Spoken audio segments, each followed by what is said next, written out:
พื่อไปขึ้นเรือสำราญที่แหลมฉบัง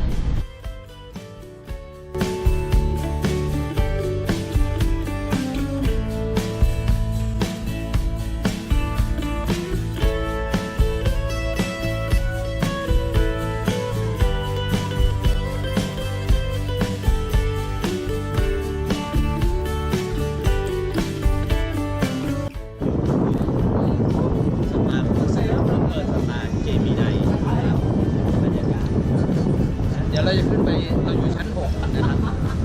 ชั้น 6ห้องหน้าต่างมีได้2 ห้องสบายๆเลย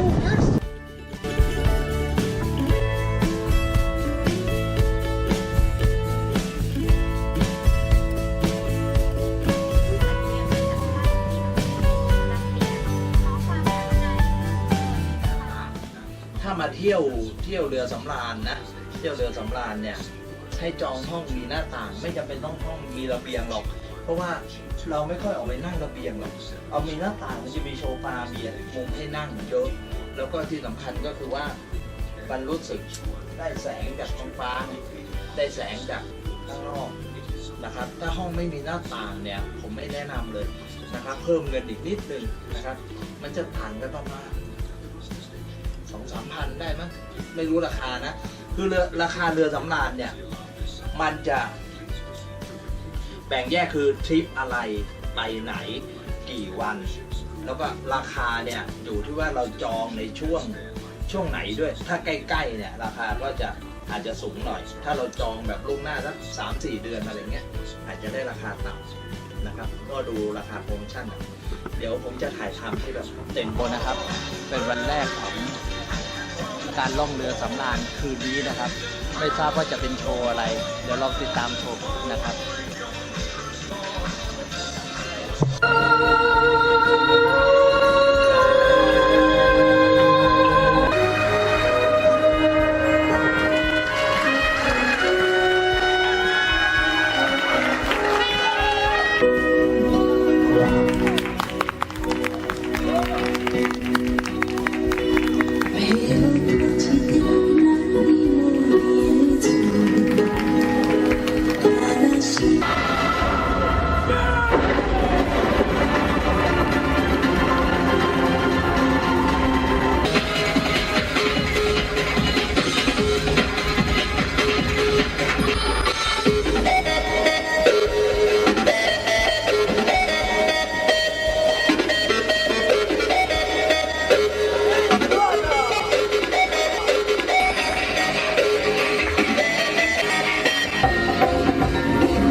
ซึ่งจะเป็นห้องการแสดงหลักของที่นี่นะครับก็ถ่ายตัวอย่างของภารกิจวันนี้ให้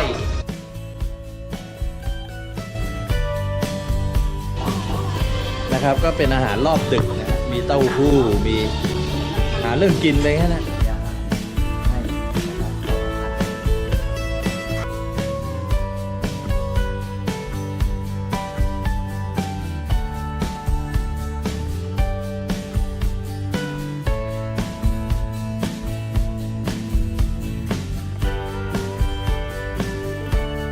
ในตอนเช้าเนี่ยนะครับก็ตื่นแต่เช้านิดนึงนะครับก็มาออกกำลังกายบริเวณช่วงวิ่งบนดาดฟ้านะครับเดี๋ยวผมจะแค่อ่านจากกุชี่แล้วอยู่นี่นะครับ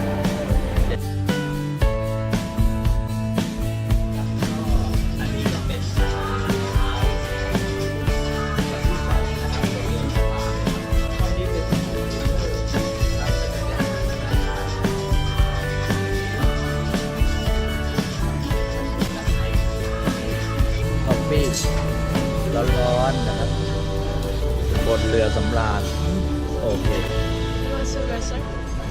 โอเควันนะครับก็เป็นกาแฟจากเครื่องปรุงกาแฟเลยนะครับด้วยสำหรับเช้านี้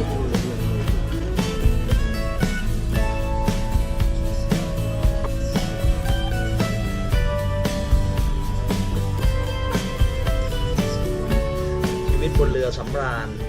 ก็กินพักผ่อนอ่านหนังสือรีแลกซ์นะครับมันแล้วก็มีโปรแกรมท่องเที่ยวนะครับแล้วแต่ว่าเราจะไปลงไปเที่ยวไหนนะครับ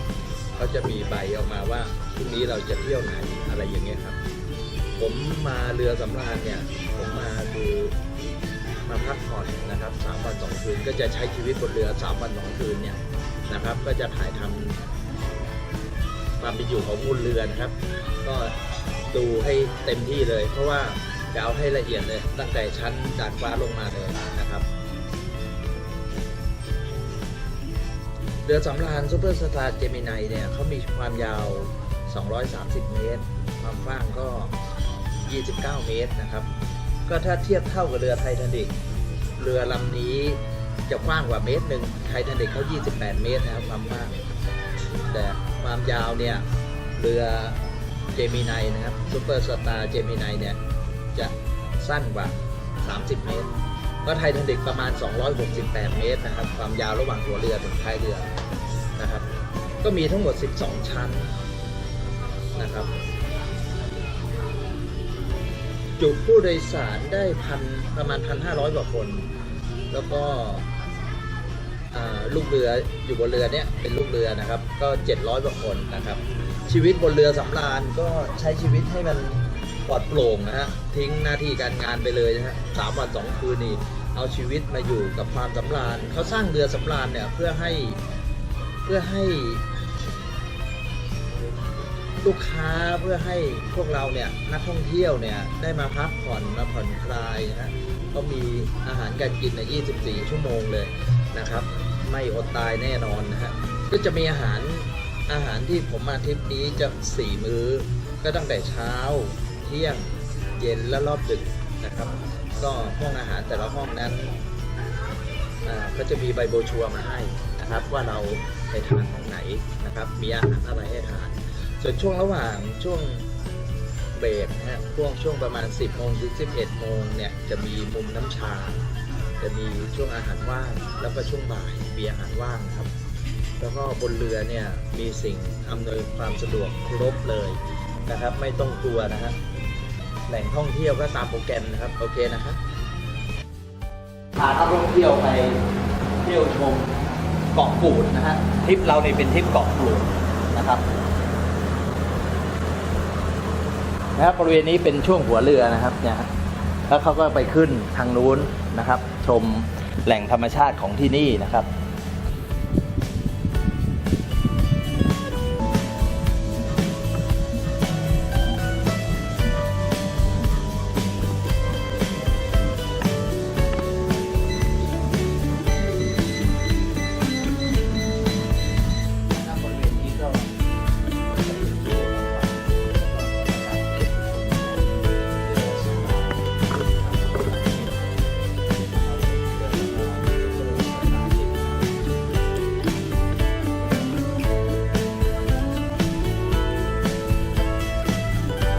เรือสำราญซุปเปอร์สตาร์เจมิไน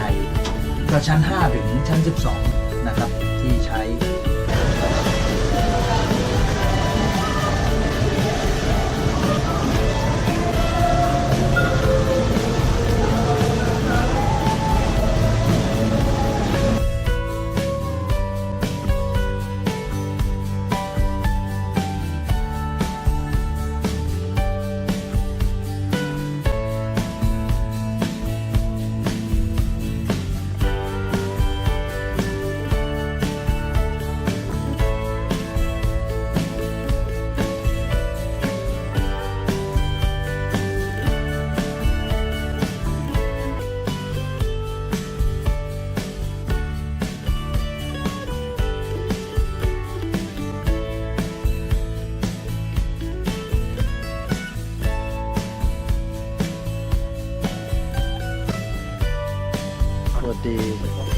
สวัสดียามบ่ายครับ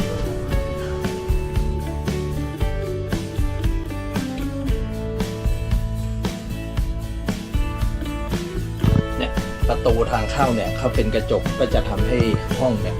มันกว้างขึ้นนะครับเนี่ยฮะของทะเลอ่าวไทยเนี่ยเลยเนาะ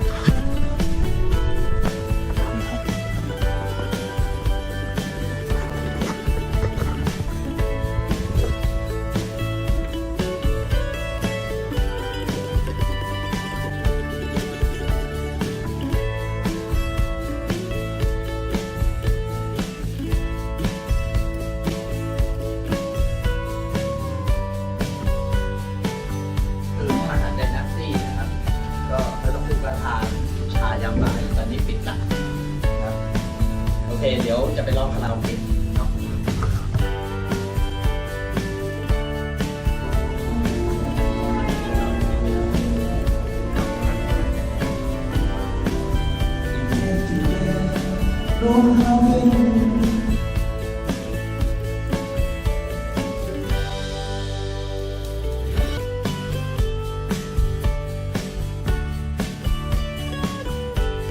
นะครับทางขึ้นทางลงนะครับเขาก็จะมีภาพ3 มิติไว้ให้เราถ่ายรูปเล่นนะครับนี่ครับ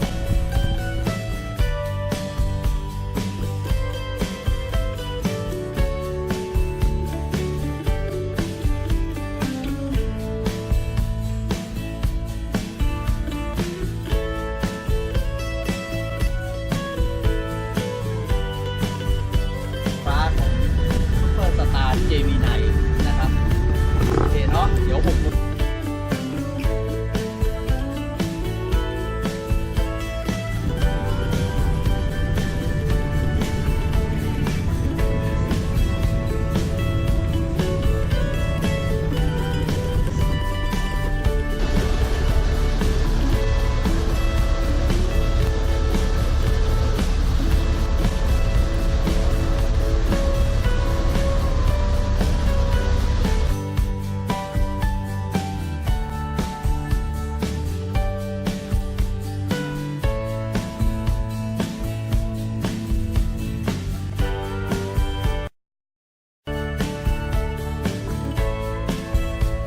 เนี่ยเป็นสระน้ำสวยมากนะครับบรรยากาศลองดูสิ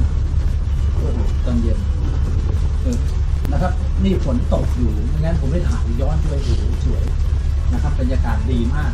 นะครับบริเวณนี้ก็ท้ายเรือนะฮะตะกี้ก็ถ่ายตอนเรือแรกเดี๋ยวพรุ่งนี้เช้าจะเก็บภาพให้หมดเลยพรุ่งนี้เช้าตื่นนะครับบริเวณนี้ก็เป็นห้องอาหารที่เรามาทานอาหารตอนกลางวันนะครับห้องนี้เขาบอกว่าหรูมากนะครับเป็นห้องโล่งๆเนี่ยเป็นสระน้ำนะครับถ่ายขึ้นไปสวยมากเลยนะครับห้องนี้สวยครับห้องนี้เป็นห้องอาหารที่สวยงามมาก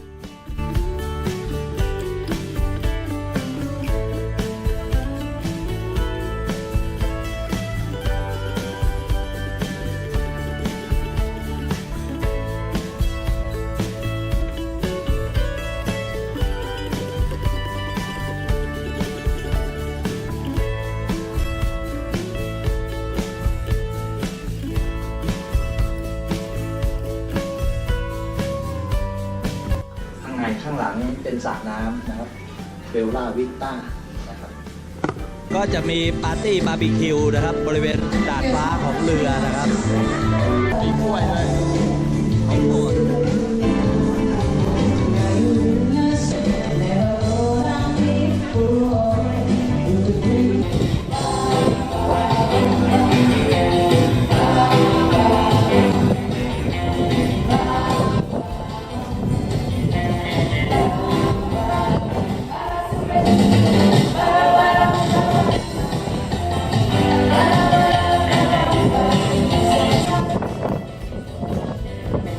นะครับกลางคืนนี้ก็เป็นมื้อบาร์บีคิวนะครับลมมันแรงนะกลางคืนนะฮะเนี่ยลมแรงมากเลยนะครับอันนั้นก็สัญลักษณ์ของสตาร์ครูซ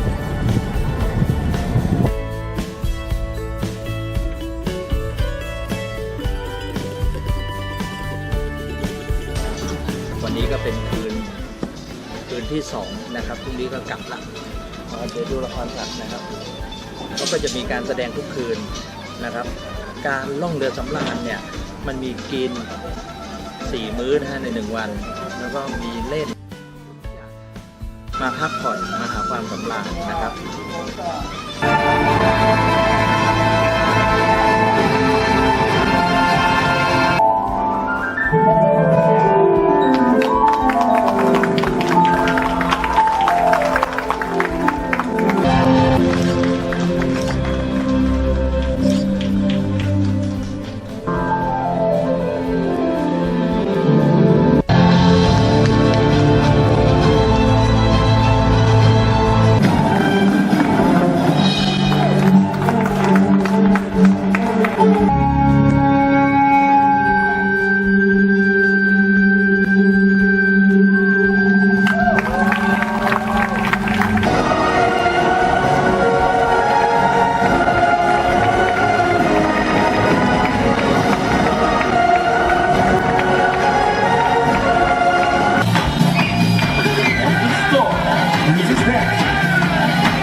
ไม่แพงนะมันก็$7สิงคโปร์100 กว่าบาทนะครับผมก็ซื้อไว้นะครับของฝากนี่ซื้อได้เลยนะฮะราคาไม่แพงบนเรือ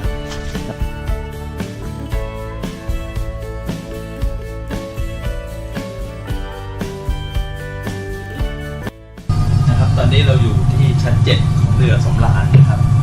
ก็มาเคลียร์ค่าใช้จ่ายเพราะว่าเขาจะใช้การ์ดแทนพาสปอร์ตนะได้พาสปอร์ตเนี่ยเขายึดไว้แล้วเอาการ์ดมาใช้จ่ายบนเรือทั้งหมดแล้วเราก็เอามาเคลียร์ที่นี่นะครับเป็นการ์ดเดี๋ยวจะเกิดมาได้ชาติเร็วหาความสำราญให้ตนเองบ้างนะครับไม่ใช่อยู่กับบ้านอย่างเดียวนะครับตอนนี้เรือก็กำลังจะเทียบท่าเรือแหลมฉบังแล้วครับอันนี้ก็เป็นขากลับนะครับก็3 วัน 2 คืนกับซูเปอร์สตาร์เจมินายนะครับเรือสำราญขอบคุณที่ติดตามรับชมนะครับวันนี้ก็วันที่3ทริปนี้นะครับขอบคุณมากครับ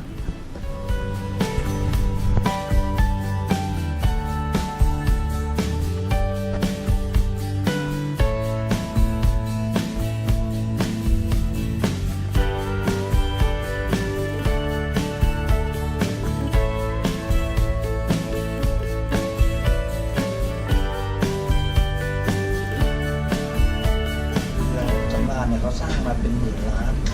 นะครับเราใช้จ่ายกันไม่เท่าไหร่เองนะครับมาสัมผัส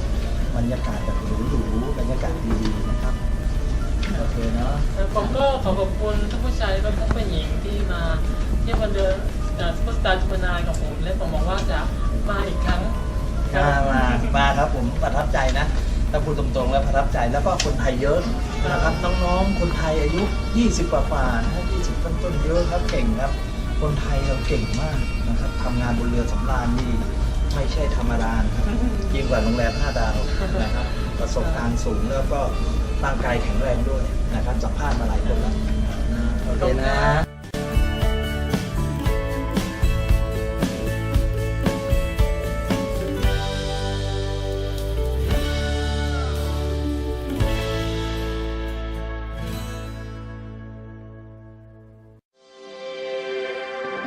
homelandchonburi.com ศูนย์รวมบ้านมือสองคุณภาพแห่งแรกของจังหวัดชลบุรีค้นหาบ้านและที่ดินจังหวัดชลบุรีได้ที่ www.homelandchonburi.com และ www.chonproperty.com